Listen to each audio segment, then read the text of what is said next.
That's the Insurance Institute for Highway Safety's front crash of the Pontiac Grand Am. The passenger compartment doesn't hold up well. Intrusion into the footwell indicates a leg injury is possible. The dummy's movement is also poorly controlled.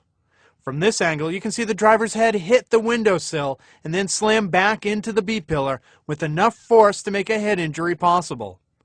There's also too much upward movement of the steering wheel, earning the Pontiac Grand Am the lowest possible rating of poor.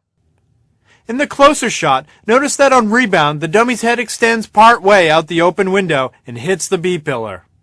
That hit is hard enough that head injuries are possible, in addition to potential chest injuries. Injuries to the lower right leg are also likely. For this test on a Crown Victoria, a 3,300-pound sled rams into the sedan at 31 miles per hour.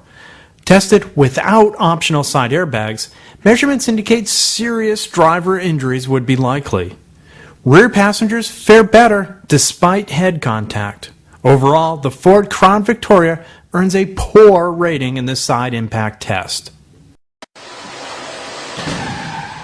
Even with the front and rear head curtain airbags, the Trailblazer earns only a marginal rating in the side impact crash test. Although the side airbags protect the driver's head, serious neck injuries would be possible, as well as internal organ injuries and rib fractures in a crash like this. The rear passenger's head is protected from any hard structures, and the risk of significant injuries is low.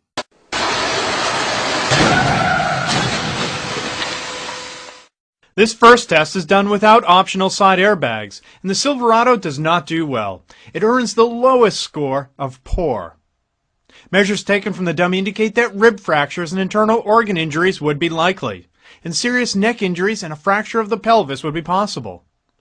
In a crash of this severity, the rear passenger would likely suffer from rib fractures and internal organ injuries, and head protection is inadequate. This is the Kia Sephia from Korea, newly marketed in the U.S. Not particularly good structural performance. In fact, it's clearly poor structural performance. O'Neill calls it major collapse. The safety cage has not done its job. The dummy's movement was not very well controlled. You see how the dummy is flailing around. This is all related to the poor structural performance of the car. The floor is driven back as much as 14 inches, the most of any car. Dummy readings show the driver would have had 2 broken legs. We see this car as performing poorer than even the other two.